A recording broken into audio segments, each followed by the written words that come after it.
leader in live local news, this is WYLN News, the area's #1 source of live local news and information in Luzerne, Schuylkill, Carbon, and Columbia counties. WYLN News starts now. Good evening, and thank you for joining us on WYLN News. I'm Derek Martinez. A teen is charged in Wilkes-Barre after police say a stabbing took place that left another teen injured. Officers were called to the 200 block of George Avenue in Wilkes-Barre on Saturday, June 1st, around 10 p.m. for reports of a stabbing victim. When police arrived on the scene, they found a 14-year-old boy who had a laceration on his face. The victim was taken to a local hospital for his injuries. Through further investigation, detectives say they learned a fight happened between the victim and the suspect, a 15-year-old boy, while they were both attending a party. During the fight, the suspect took out a knife and slashed the victim in the face before fleeing the scene. The suspect was arrested a short time later. The suspect was processed and released into the custody of his parents. Charges will be filed through juvenile court. Police in Edwardsville are investigating a shooting that took place Sunday night. According to investigators, 41-year-old Sean Richard Shannon fired shots at another vehicle in retaliation of being shot at after a fight in the Hilltop apartment complex just before 9 p.m. The fight broke out between Roosevelt Street, Meyer Street, and Grove Street. Shannon's girlfriend, 28-year-old Aquasia Alexius Yearwood, was charged with obstructing police when she allegedly entered her vehicle. Surveillance video showed the suspects of both cars, a Chrysler 300 and a BMW, shooting at each other before fleeing the scene. A total of 5 shots were recorded. Investigators were able to identify Shannon as the driver of the Chrysler. Police tracked the Chrysler to Yearwood's residence, where they spoke with Shannon. Shannon originally denied his involvement, but later admitted and claimed he fought with another man who threatened him with a gun at the Hilltop apartment complex, as stated in the affidavit. Shannon has been charged with 6 counts of reckless endangerment, aggravated assault, illegal possession of a firearm, and disorderly conduct, among other charges. He remains in the Luzerne County Correctional Facility without bail. Yearwood was arraigned on charges of obstruction administration of justice, resisting arrest, and disorderly conduct. She was jailed for lack of $5,000 bail. The Wyoming Area Regional Police Department is asking the public for help in identifying the vehicle shown on screen. Police are searching for the truck, which is believed to be involved in a cooking oil theft at Pete's 11 in Exeter. The theft occurred on Saturday, June 1st, around 6:30 a.m. Anyone with information on the whereabouts of the truck or anyone involved with the theft is asked to contact Officer Anderson at 570-654-3001.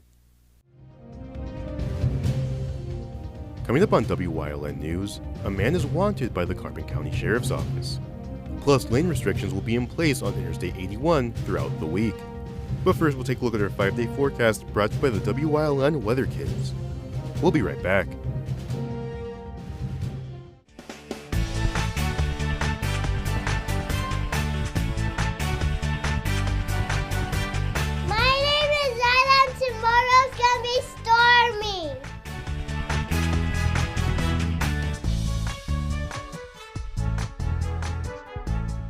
Weather Kids is brought to you by Lehigh Valley Hospital, Hazleton.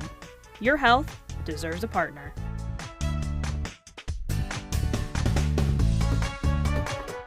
We want your child to be our WYLN Weather Kid.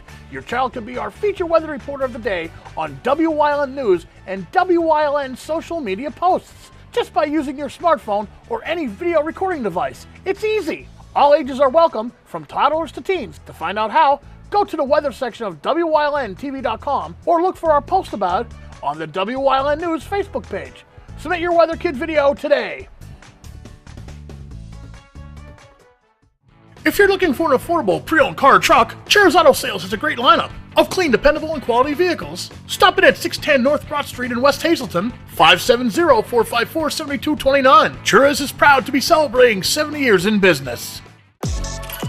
Your guide to everything Pocono Mountains is PTN, the Pocono Television Network.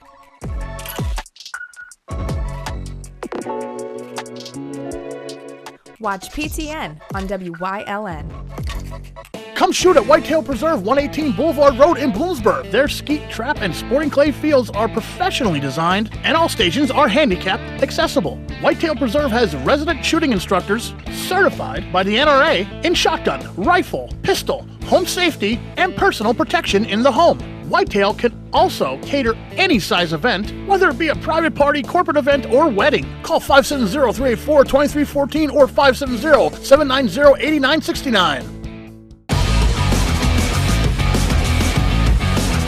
Once again, it's time for the Weatherly Hill Climb. Watch it live Saturday, June 8th from 10:30 a.m. to 4:30 p.m. on Wyln TV 35.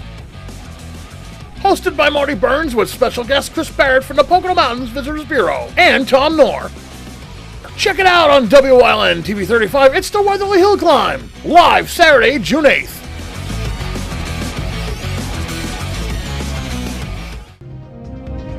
Welcome back to WYLN News. A man is wanted by the Carbon County Sheriff's Office. Jamil Parker is wanted on 2 counts of simple assault. Parker is known to have ties to the Lansford area. Anyone with information on Parker's whereabouts is asked to contact the Carbon County Sheriff's Office at 570-325-2821. Lane restrictions will be in place on Interstate 81 northbound and southbound beginning today and lasting through Thursday.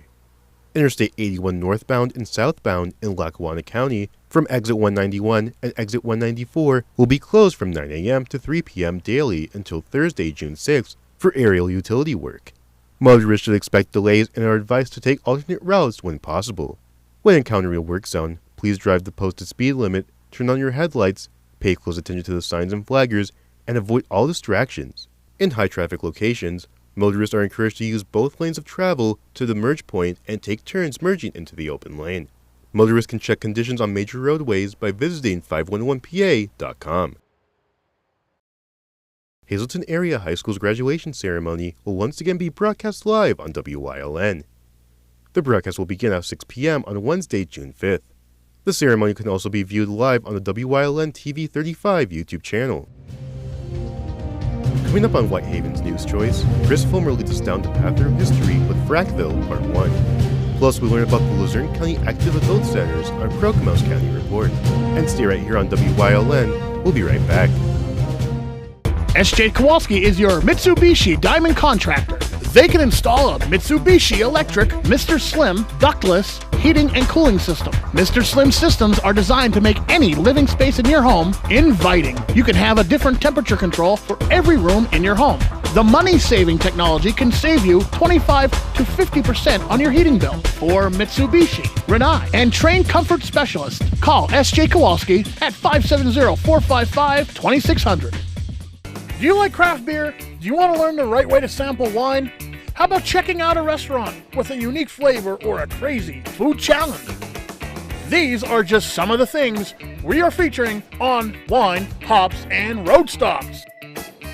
So, spend some time learning about great wine, great beer, and great food on WYLN TV 35.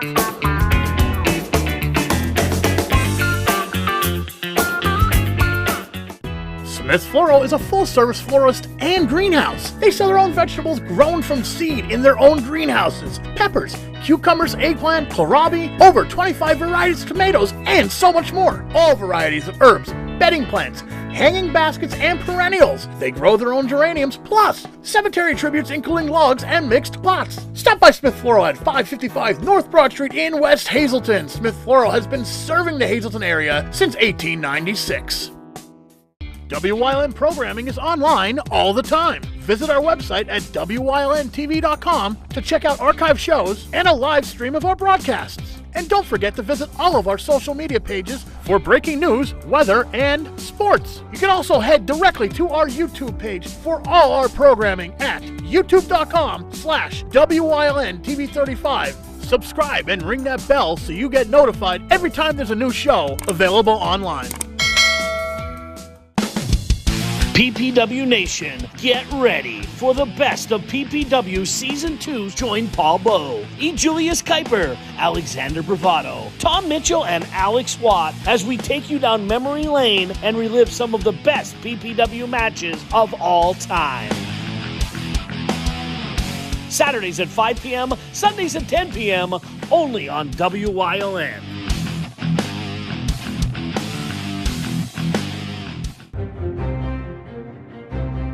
Like and follow WYLN News on Facebook for the WYLN News Midday Update, posted daily between noon and 2 p.m., powered by Lehigh Valley Health Network.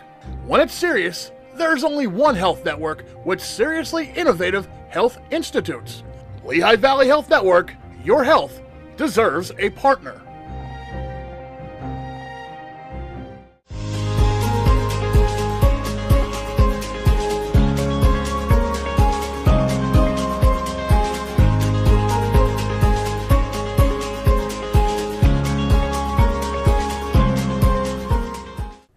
For well into the 19th century, Broad Mountain in northern Schuylkill County was largely devoid of inhabitants. The largest landowner was James C. Stevens, who had a sawmill in the area, but little else. This would change beginning in 1849, when Stevens sold 166 acres of land to Daniel Frack. The son of a former Hessian mercenary that had fought against the colonists during the Revolution, Frack had come of age near present-day Ironton, Lehigh County, where he had gotten into the hotel business. Frack had come to Schuylkill County in 1832 when he opened a hotel in St. Clair, which he would operate for 20 years. By 1836, he branched out, operating a powder mill with partner Michael Seltzer and a colliery at Wadesville with Daniel Schaefer and Frederick Fry. 3 years after he had purchased land from Stevens, Frack came to live on the land. He converted Stevens' sawmill into a hotel and started laying out lots for settlers. Its fledgling community would soon have the name Frackville. Daniel Frack would not be the only one to come to the mountain. Samuel Haupt, who by then had become one of Pottsville's most successful businessmen, purchased 180 acres of land from James Stevens in 1861, with his claim adjoining Frack's. The alley between today's Balliet and Nice Streets was the dividing line between the two men's properties. Haupt would also lay out lots and build a community, which was initially named Plainville, but later changed to Mountain City, despite Haupt not liking that name much. Mountain City and Frackville both started growing after their births, and by 1876 the decision was made to merge both communities into one. Popular local legend holds that Daniel Frack and Samuel Haupt met on a tavern in today's North Lehigh Street and flipped a coin to decide what name the combined town would have, with Frack winning the toss. This, however, is merely a myth.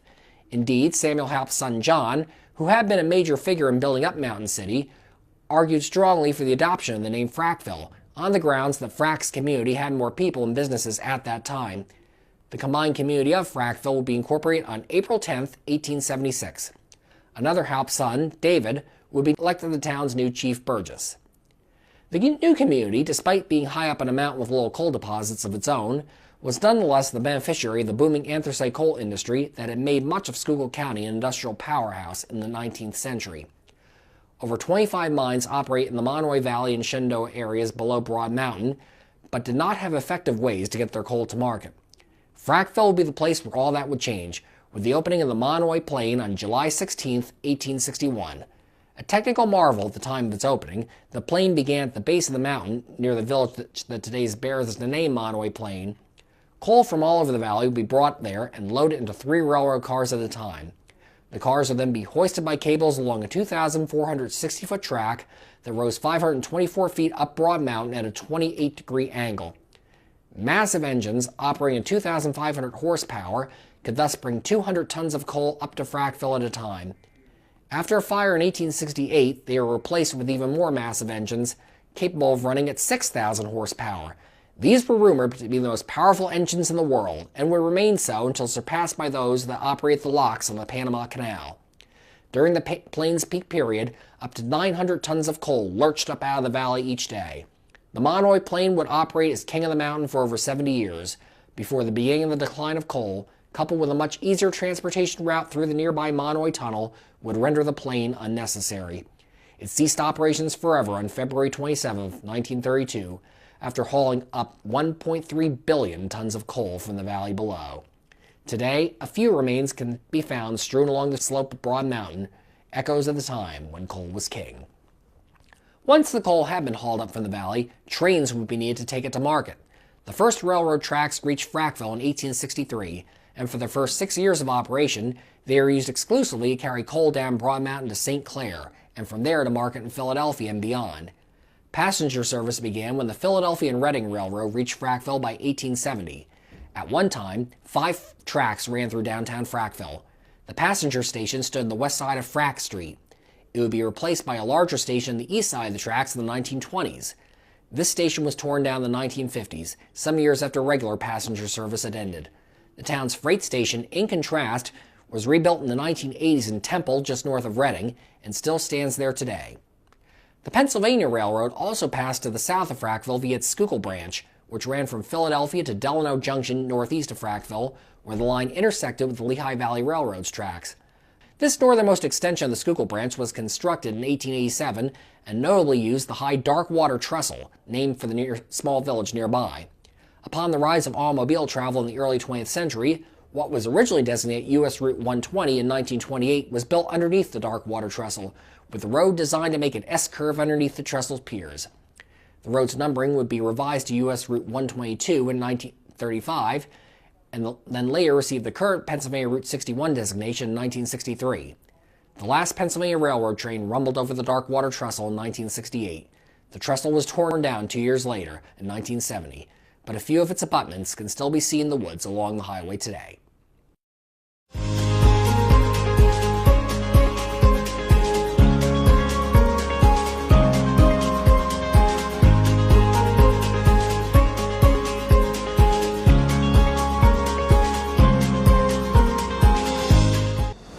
Company has been a lifetime committed to your safety.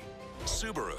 At Fairway Subaru in Hazleton, we're committed to you and providing the safest vehicles on the road for you and your family. Which is why Subarus come with available EyeSight driver assist technology, which can reduce the rate of rear-end crashes by up to 85%.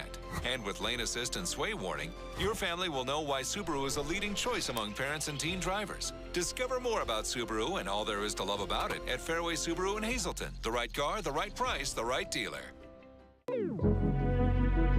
Your guide to everything Pocono Mountains is PTN, the Pocono Television Network.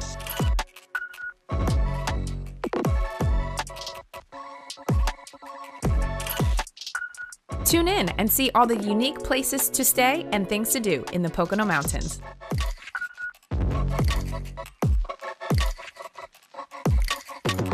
Watch PTN on WYLN. Hey, did you know WYLN posts news stories and other bonus content on social media all week long? The Weather Kids, Fresh from the Farm, Everyday Heroes, Let's Talk Sports, Feel Good Friday, daily news stories, and more. Visit WYLNTV.com, Facebook, and YouTube to check it out. WYLN, the local leader on social media. We're your local network. Come shoot at Whitetail Preserve, 118 Boulevard Road in Bloomsburg. Their skeet, trap, and sporting clay fields are professionally designed, and all stations are handicapped accessible. Whitetail Preserve has resident shooting instructors certified by the NRA in shotgun, rifle, pistol, home safety, and personal protection in the home. Whitetail can also cater any size event, whether it be a private party, corporate event, or wedding. Call 570-384-2314 or 570-790-8969.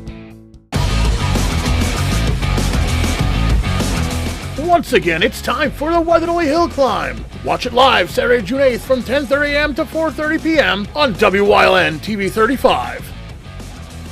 Hosted by Marty Burns with special guest Chris Barrett from the Pocono Mountains Visitors Bureau and Tom Knorr. Check it out on WYLN TV 35. It's the Weatherly Hill Climb, live Saturday, June 8th.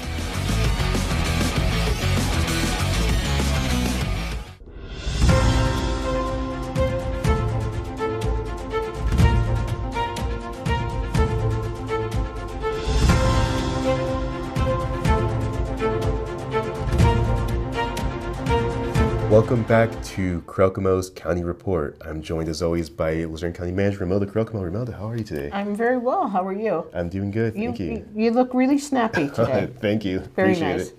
So today you want to talk about the active adult centers, which are located throughout most of Luzerne County.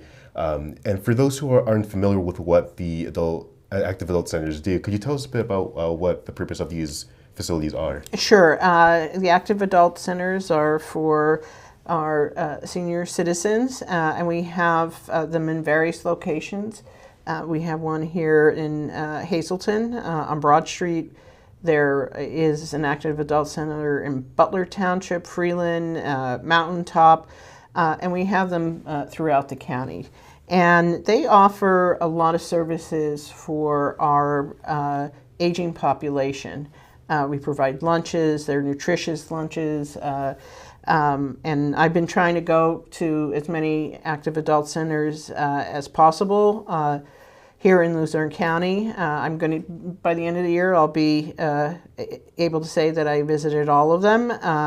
But I've eaten with the individuals who go to the active adult centers, and it's a way for our aging population to socialize. We have health and wellness screenings. I know one of the active adult centers had goat yoga. I'm also the air hockey champion of the Hazleton Adult Center. So they offer various activities. Of course, there's bingo at all of them. And it's just, I want to remind our viewers, if they can make it to an active adult center, to go there, or if you have a family member who might benefit from the services there, to go there. We do a lot of things right in this county, and one of the things that we do extraordinarily well is taking care of our aging populations, and part of that is through our active adult centers. So I just want to remind the viewers that we have this service. Yeah, it's always great that, so we always tend to focus on providing services for like our youth or like our young adults, but I think it's also too important to recognize that our older citizens also need resources and in a way like a social aspect to their lives, and like providing them with the resources to continue that as they continue to age. Absolutely. And having that resource like the Active Adult Center is just a great way to provide that for a lot of our senior citizens. We give seminars on ID theft and we try to provide programs that educate that population to make them aware of different issues that are going on. And it's just, they sing, they dance, and it's a really good service that we offer here in the county. And I just want to make sure everybody is aware of it. You can find more information on our website. They give you the menus and the wellness and screening schedules. So if not, you can call the county and we can provide that information to you. Absolutely. Definitely check out the website for those interested in participating in the Active Adult Center. And as always, I want to thank Grimilda Krokema for joining us on Krokema's County Report. We'll see you next time.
You're watching WYLN TV 35.